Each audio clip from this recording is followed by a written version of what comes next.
نماز قائم کرو، کہتا ہم حالت نماز میں ہیں، وہ خیال کے اندر گم ہو گیا اس میں۔ اب یہ ہے کہ آپ کا تعلق جتنا ذات کے احساس کے قریب آ گیا، اتنا وہی حکم وہی عمل جو ہے وہ آپ کے لیے بالکل معنی الگ دے گا۔ اب آپ دیکھو اسراف اور خرچ اور یہ اور آمدن اور زکوٰۃ اور فنڈ، آپ یہ بتاؤ کہ ایک ذات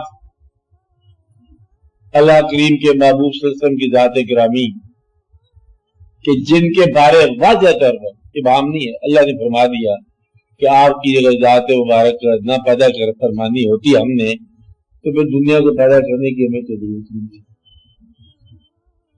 یہ کوئی اوبلائج کرنے کے لیے نہیں کہا، اللہ ہے تو اللہ کے راز بات کرتا ہے کہ ایسی بات جو ہے یہ کائنات آپ کے، اب وہ راز ہوگا لیکن کہا گیا، ممکن ہے یہ راز ہوگا لیکن یہ کہا کہ میں اور میرے بیٹے ہم درود بھیجتے ہیں نبی پر، پتہ نہیں نبی درود بھیجنا کوئی اور مفہوم ہوگا لیکن لفظ کہہ دیا، یعنی کہ یہ نہیں کہا کہ نہ ماننے والے کیا سوچیں گے بھئی ایک پیغمبر کے لیے آپ اتنے بڑے سارے وقف ہو گئے تو باقی کائنات آپ کیسے چلاؤ گے؟ بھئی ممکن ہے لوگ اعتراض بھی کرے، اس کی پرواہ نہیں، لوگوں کے لیے کوئی بات نہیں ہے، بات حقیقت کی ہے، جیسے اللہ نے فرما دیا کہ عبد اللہ و ملائکۃ یصلون علی النبی، کیا ہم درود بھیج رہے ہیں، اے ایمان والے تم درود بھیجو، ان کو کہہ دو جو وہ کہتے ہیں، غیر ایمان والے سے بات ہو رہی ہے۔ جس طرح اللہ تعالیٰ نے یہ کمٹمنٹ اپنی نہ ماننے والی دنیا میں بغیر کسی ابہام کے اناؤنس کی ہے، اسی طرح اللہ کے ماننے والے یہ رشتہ یہ کمٹمنٹ بغیر کسی ابہام کے اناؤنس کرتے رہتے ہیں۔ اب اگر آپ یہ دیکھو حضور پاک کی ذات گرامی کہ کائنات کے تخلیق کا باعث للہ جنود السماوات والارض للہ خزائن السماوات والارض، اللہ کے پاس خزانے آسمان و زمینوں کے خزانے، اللہ کے قبضہ حضور پاک ملکیت آپ کی، اللہ یعطی وان القاسم، اللہ عطا کرے ہم تقسیم کریں، اللہ عطا کرنے والا حضور پاک تقسیم کرنے والے، اللہ بنانے والے حضور پاک کی ملکیت، اور حضور پاک باعث تخلیق کائنات اور وجہ تخلیق کائنات، اس ذات گرامی کے پاس آقا کیسے آ سکتا ہے جس کے دام خزانے لگے ہوئے ہوں؟ یہ کس طرح ممکن ہو سکتا ہے جب خزانے ہی آپ کے نام سے ہیں، تقسیم آپ کے نام کی ہے، ملکیت آپ کے نام کی ہے، اور وجہ تخلیق آپ ہے؟ مطلب یہ ہے کہ یہ درجے ہیں محبت کے، تو اسراف کو اسراف کہنا، خرچ کو خرچ کہنا، بچت کو بچت کہنا، یہ دور لوگوں کی باتیں ہیں، قریب والوں کی بات ہی کوئی ہے، نہ وہ خرچ ان کا، نہ وہ آمدن ان کی، نہ وہ مال ان کا، نہ غیرت کرنے کی استعداد ان کی، نہ وہ آپ اپنے، نہ ان کا مال اپنا۔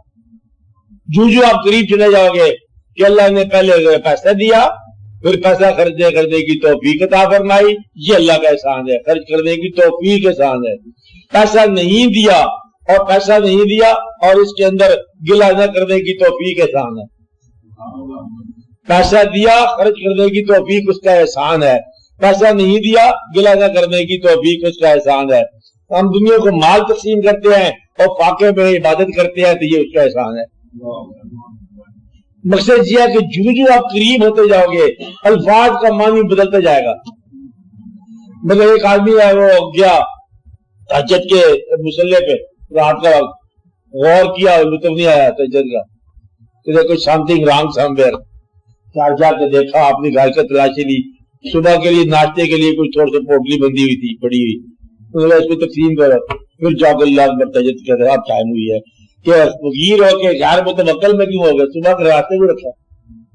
اب یہ بات اس کی ہے، اگر یہ آپ کے بات بتا دی جائے تو آپ سو بات کریں گے، بچے ہیں، ناشتے ہے، سویرے اسکول ہے، کالج آنا ہے جانا ہے، ادھر ادھر ہے، صحت کا مضمون ہے، کیا کریں کیا نہیں ہے۔ اگر آپ قریب ہو جاؤ تو آپ کی بات ختم ہو جاتی ہے۔ پورا کمانا یہی ہے کہ بس ختم ہو جائے، آپ اللہ کی طرف سے جو چاہو کرو، پیسہ رکھنا چاہو رکھ لو، خرچ کرنا چاہو خرچ کر لو. تو حکم جو ہے ایک مقام پر، حکم جو ہے ایک مقام پر، قرب کے مقام پر، تقرب کے مقام پر حکم جو ہے فکر پورا کر لو، وہ منشا بن جائے اس کی اور آپ دونوں کی. دور رہو تو حکم ہے، اطاعت ہے. حکم اور اطاعت کو منشا میں ڈالنا ہے، اور آپ نے کرنا ہی کیا ہے. یہ جو شریعت ہے یہ حکم اور اطاعت کا نظام ہے، اور طریقت کیا ہے؟ منشا اور منشا کا نظام ہے. آپ ایسے لے رہے یعنی کہ وہ حکم دے گا آپ مانو گے، کیا ہے یہ شریعت، اس کا حکم ہے ہم مان رہے ہیں. حکم ہے 2.5% دو، 100 میں سے 2.5 روپے دو، یہ کیا ہے مان رہے ہیں. 2.5 روپے دیے زکات کے، یہ حکم ہے.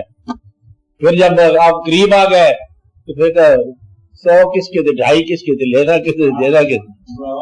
انہوں نے کہا رکھا ہی کبھی نہیں 100 ہم نے تو 2.5 کس بات کے. تو لہذا جو مالک ہے نظام زکات کے وہ کبھی صاحب زکات نہیں ہوا، انہوں نے رکھا ہی نہیں اپنے لیے مال. انہوں نے کل کے لیے نہیں رکھا، انہوں نے آج کے لیے نہیں رکھا، انہوں نے رکھا ہی نہیں اپنے پاس. تو لہذا وہ جن کے لیے ایک ہاتھ پر اگر آپ سورج رکھ دو چاند رکھ دو ہم نظام سے نہیں بدلیں گے. اگر یہ پہاڑ سونے کے کر دیے جائیں ہمارے لیے ان کی مٹی رائی کے برابر بھی نہیں ہے. ہم ان باتوں میں آنے والے آئے ہی نہیں ہیں. یہ پیسہ اور یہ دولت، یہ پیسہ اور دولت دولت نہیں ہے، ہمت دولت ہے. خرچ کرنے کی ہمت اور غریبی برداشت کرنے کی ہمت. غریبی میں آپ بد دل ہو جاتے ہو، امیری میں آپ بزدل ہو جاتے ہو، تو کرتے کیا بات ہے؟ یہ تو کوئی بات ہی نہیں نا. لہذا حد کو نہیں ہے، حد تیرا دماغ ہے. اگر آپ یہ سمجھو کہ آپ اللہ کے تقرب میں جا رہے ہو تو وہاں قاضی کا فتویٰ نہیں لینا کہ جناب ہے یہ میرے پاس 100 سال ہو گیا 2 سال ہو گیا پڑے رہے، میرا خیال زیور پر آپ بتاؤ زکات کتنی ہوتی ہے. تو آپ دیندار آدمی ہو، زیور پر زکات کتنی ہوتی ہے، مکان پر زکات کتنی ہوتی ہے، تو آپ زکات نہ دو تو کون سا پوچھ رہا ہے؟ اسے اللہ تعالیٰ کی زکات ہم نے دی تھی کچھ رہ گئی ہوگی، کچھ چلو کوئی بات نہیں ہے، کچھ بینک کا دینا تھا، اوور ڈرافٹ دینا تھا، کیا ہو گیا. وہاں تو اور بات ہے. جب آپ شوق میں جا رہے ہو تو شوق تو پوچھتے نہیں ہے، کہتے اللہ کو جان چاہیے، کہتا میری حاضر ہے، بچوں کی اگر حاضر ہے تو بچوں کی حاضر. شوق کے لیے کہانی اور ہے. اگر شوق قانون سے باہر دوڑتا ہے، شوق کیا کرتا ہے؟ قانون سے باہر دوڑتا ہے. شوق کا نظام اور ہے.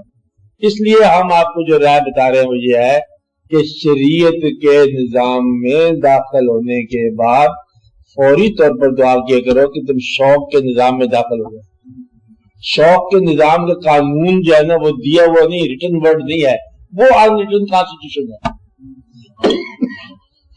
اگر وہاں بتایا نہیں جاتا تو وہاں سے آپ کا شوق ہی چلتا ہے. اب آپ دیکھو وہ لوگ کسی کو حق پہنچتا ہے، پہلے بھی یہ بات کی آپ کو کہ چور کو تو تم پھانسی لگاؤ یا اس کے ہاتھ کاٹو، چور کے کتب بنانے کا حق پہنچتا ہے، کتب بھی بنا دو نظام. اور جو آدمی دنیا میں غریب ہے اس کو ولی کا مقام، اور جو آدمی دنیا کے اندر کمزور جا رہا ہے اس کو باطنی قوت کا نظام. یہ جو اگر آپ واقعات غور سے دیکھو گے کہ اللہ کے طرف جو ماننے والے ہیں اور جو روح میں زیادہ قریب ہیں ان لوگوں کی زندگی اس ظاہری نظام میں سمجھ نہیں آتی. ظاہری نظام بالکل اور طرح سے ہے. ان کو لوگ سمجھاتے رہے کہ دیکھو جان بچانا فرض ہے. حضرت امام علی مقام کو بتایا ہوگا لوگوں نے کہ دیکھو آپ اس طرح کو آپ تشریف لے جاؤ، فوج بنا کے آنا، تو پھر ایک وقت آئے گا آتے یزید کا مقابلہ کر لیں گے، جب تک ہم بھی آپ کی مدد کریں گے. اور آپ نے کہا دیکھو وقت جو آنا تھا وہی تو آیا پڑا ہے. اگر یہ وقت میں چھوڑ جاؤں تو تاریخ عالم میں یہ وقت کدھر سے آنا؟ یہ وقت فتح شکست کا نہیں ہے، یہ وقت رضا اور تسلیم کا ہے. تو فتح شکست جو ہے شریعت کی باتیں ہوتی ہیں، رضا اور تسلیم طریقت کی باتیں ہوتی ہیں. یہ رضا کا مقام ہے، یہ تسلیم کا مقام ہے. اس لیے آپ اس بات کے سوال کو دیکھو کتنا رکھنا چاہیے جس سے آپ کو وحشت نہ ہو. اتنا رکھ لیا کرو کہ آپ کو غریب ہونے کا اندیشہ نہ ہو. کتنا دینا چاہیے اتنا دے دیا کرو کہ آپ کے اندر تکبر نہ پیدا ہو جاتے کہ میں نے بڑا کام کر لیا. یعنی کہ آپ یہ دیکھو کہ اللہ تعالیٰ سے لے کے اللہ تعالیٰ ہی کی منشا پہ آپ نے دے دینا ہے. آپ اس میں کرتے گا ساتھ سجدہ کیا کرو, یا اللہ تیری مہربانی ہے, پیسہ بھی تیرا, دیا بھی تیری راہ میں, مجھے خواہ مخواہ نیکی کا موقع مل گیا. مال کوئی شے نہیں ہے, یہ اس کے استعمال کا نام ہے زندگی. مال تو صرف ہے, مال تو ایک راز ہی ہے نا, یعنی کہ مال وہ جو تم استعمال کرتے ہو, اور جب استعمال کرتے ہو یہ ختم ہو جاتا ہے. نہ استعمال کرو تو یہ قوت بھی نظر آتا ہے کہ مال پڑا ہوا ہے, اور جب استعمال کرو ختم ہو جائے گا. اس لیے آپ اس بات پہ بڑا غور کرو کہ اللہ کی راہ میں جب آپ نے خرچ کر لیا تو وہ ہے جو مبذرین کی بات یاد آئی, وہ لوگ ہیں جو اسراف پہ نمائش کرتے ہیں, جو پیسے کو قوت کے طور پر ظاہر کرتے ہیں, جو پیسہ خدا کے مقابلے میں لاتے ہیں. وہ یہ سمجھتے ہیں کہ پیسہ ان کو خلدا ہمیشہ قائم رکھے گا دنیا میں. مال ان کو گنتے رہتے ہیں, جمع مال وددا. وہ لوگوں کی بات ہو رہی ہے کہ یہ پیسے سے اتنا بڑا اعلان کرتے ہیں جیسے قوت دے دی پیسے نے, اور ان کو اپنے فرعون کہہ دیا, ان کو اپنے نمرود کہہ دیا, اور ان لوگوں کو نمائش کہہ دیا کہ پیسے کی تو یہاں مقام ہی نہیں ہے.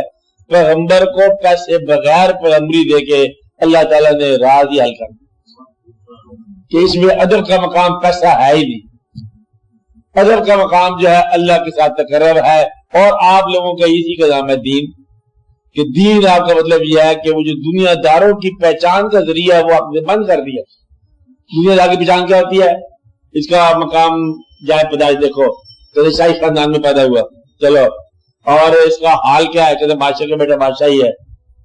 اس میں پیسے کتنے بڑے پیسے ہیں, وزیر ہے, فوج ہے, بڑی اس کے اس کی عزت کرنی چاہیے کیونکہ یہ طاقتور آدمی لگتا ہے, خاندانی لگتا ہے. اور موسیٰ علیہ السلام چھوٹے سے آدمی ہوتا ہے, اس کی عزت نہیں کرنی چاہیے, اس کو دریا میں غرق کرنا چاہیے. فرعون ہے.